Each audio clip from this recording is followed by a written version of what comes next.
Yan guys, so small scale trader ulit. Sa video na to, market analysis lang tayo. So wala, hanap tayong trade, yun lang. So intro na kagad, tapos simula na.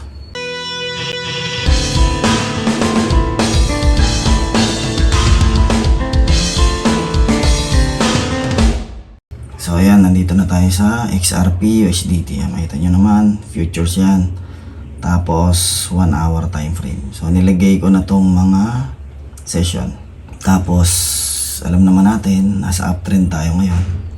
Kasi dahil dito sa break na structure na to, makikita nyo naman. So high, low, tas high, di ba? So time check muna pala tayo.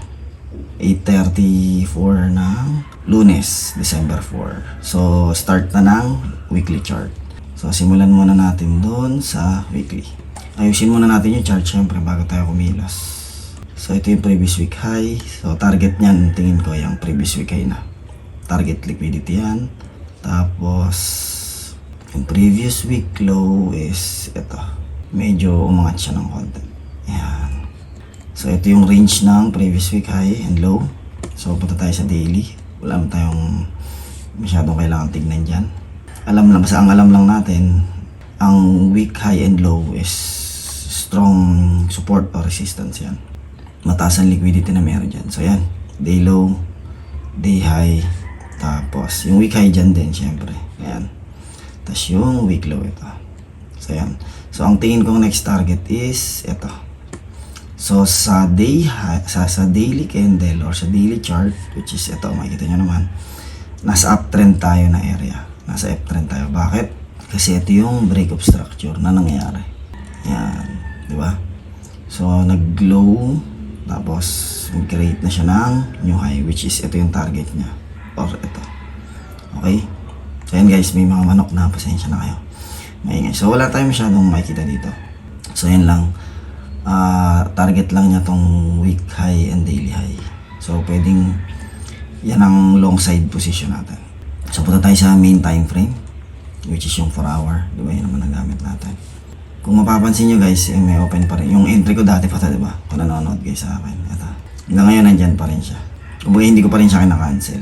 Yun yung dati ko pang short, diba? Kasi dahil nga dito yan. Yun pa rin, so pasensya na kayo. Ito yung inducement, imbalance, tapos order block. So meron pa rin ako dyan. Pangalawa, ito siya yung high, low, then sweep. So magkikreate na siya niyang new high, which is mabibreak niya tong structure na to. Pero since itong area kasi na to is yung nag-mitigate dito, so possible na mag-react siya dyan. Hindi lang natin alam kung magtutuloy siya kasi still downtrend pa rin naman tayo dito sa area na to. Pero pwede kasi ito na yung start ng pullback niya para ma-break niya tong new high, diba? So yun, tuloy natin. Hanap tayo ng long side. Wala pa masyadong ganap dito. Ayan. Gusto ko lang ipakita sa inyo kung paano ko siya tinitignan. So sa area na to, o sa daily, nasa downtrend pa rin tayo, di ba? Kasi hindi pa rin naman nabe-break tong structure na to. Itong move na to, itong swing na pababa. Hindi pa rin naman siya nabe-break eh. Actually, sa totoo lang, nag-liquidity grab lang to eh, para makuha tong double high na to eh, di ba? So as bigla nag-drop siya. So para sa akin, decline pa rin siya. Hindi pa rin nabe-break tong high na to. Unless may mag-close na candle above nito. Doon ko pwedeng sabihin na tutuloy na tayo ng uptrend. Pero sa ngayon, liquidity sweep lang to. Tapos magda-drop siya. So, ibig sabihin, sa daily, bearish pa rin ako. Yan. Kaya ito yung napili kong entry. Kasi nga, yun nga. Dahil nga dun sa downtrend pa rin tayo. So, parang ang nakikita ko is ganito siya. Ganyan. So, again, wala namang nakakaalam yan, di ba? Pwedeng ganyan ang nakikita ko. Tapos, sa 4 hour, which is yung main time frame natin, same lang din naman. Kasi itong isang buong to, yan, gagawin ko siyang low, high, low, tas high. Hindi ito yung magiging low eh. Ito na yung low niya. Next, tas high. Hindi rin ito yung low para sa akin. Ito yung low. So para sa akin, itong isang buong to, ito yung isang buong range. Yan, consolidation siya. So short side pa rin dyan sa area na yan. Again, base sa opinion ko to. Walang kasiguruhan to, walang nakakalam. So kaya nga nagre-react lang tayo, diba? So para sa akin, ito yung swing. So lahat ng nasa loob niyan is noise. Unless na lang ma-break kung alin dyan, diba? So pag na-break to, doon tayo maglo-long side. Pero hanggat papunta rito, pwede tayo mag-long side. Dahil lalakihan ko ulitin ko Kumbaga, pag lumagpas dito, nag-close above, pwede na tayong mag-entry ng long side, tatargetin natin tong high na to. Pero kung pagdating niya dito, mag-react siya o kahit saan dyan, then biglang mag-sweep naman siya dito pababa. Ito naman yung i-clear niya. Tuloy pa rin yung short side. Pero ang target ko is, ito nakikita niyo naman tong area na to. So, dyan ako maglo-long side. Diba? So, ganyan yung kwento. Ganyan yung istorya kung paano ko binabasa yung chart. Ganyan ako mag-explain. Kumbaga, ganyan yung kwento. Kumbaga, yan yung istorya pag sa akin. Hindi ako yung parang ipipredict ko na dito mapupunta. Ganon. Hindi ganon. Kumbaga, ine-expect ko siya dyan magpupunta. Then, pag nagpunta siya dyan, tsaka ako magre-react. So, parang ganon. So, hindi ako naghahanap ng trade, nag-aantay ako. So, yun yung pinakapaliwanag ko. So, ito, wala akong masyadong gagawin. Aantayin ko lang siya dito. If ever man na gusto kong mag-long side, bibigyan ko kayo ng idea kung saan ako pupunta. Itong area na to is support. Ito, resistance siya dito. So, na-break siya nito. Then, bumalik siya, tapos managbabounce. So, support siya. So, support and resistance, matik yan. May liquidity sa ilalim yan. So, kung mag-i-entry man ako, dito ako i-entry sa area na to. Tingnan natin ngayon yung fib kung nasan yung 50%. So, ito yung swing, tas nag-pull back, tas nagkaroon ng impulse. So, ibig sabihin, itong move na to, yung buong swing, ito yung 50%. Tapos, ito yung nag-mitigate dito sa area na to. Tingnan nyo. Yan. So, pag pump niya, bumalik siya, nag-mitigate 50%. Tapos, nag-pump na siya. So, ito, pwede ko itong i-consider na order block. Tapos, ito, pwede ko rin consider na order block. So, ito yung area na merong imbalance. So, pwede na tayong umentry dito. Kasi bakit? Support din to. Pwede siyang mag-drop, tapos pwede siyang mag-pump. So, again, yung combo natin, inducement, imbalance, order block. Ayan. Para makita nyo maigi. So, dito tayo, entry. Diba? Nasa 1 hour nga pala tayo. So, ayan, 1 hour yung time frame na gamit natin. Kung mapapansin nyo, ang madalas kong gamitin, di ba? 4 hour, 1 hour, 15. Kasi yung 15 minutes is yung compress. So, parang 4 na 15 minutes kasi 1 hour. So, pwede ko mag-entry dito. So, pupunta tayong 15 minutes, which is yung entry time frame natin. Ito yung last down move before the up move na nag-break nito. Di ba? So, kukunin ko tong entry na to. Tapos, kunin ko yung stop loss na nasa ilalim. So, yan yung magiging entry ko. Pwede ka naman entry dito. Maganda rin yung entry na to. Masyadong mataas nga lang. Pero okay na yan. Depende sa'yo kung saan ka. So, yan yung pinaka-entry ko. Nalagyan ko na lang siya ng... Usog ko muna pala to. Wait lang. Ayan. Tapos... Ayan, tingnan nyo ha. Day low, which is liquidity target. Tapos support, liquidity target. So, merong liquidity dito, which is mga stop loss.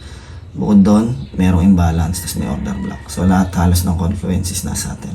Again, walang kasiguraduhan yan. Hindi porket 6136. Hindi porket ganyan yung nakita nyo. Parang perfect entry. Walang ganon. Kaya nga tayo merong stop loss diba? So, yung amount na lang yung ilalagay ko. Which is, wait lang. Kupitin ko lang mabilis. A few moments later. So, 250. Okay, so... Pilapan na natin to. Tapos 250. Then tama natin yung leverage kung aabutin.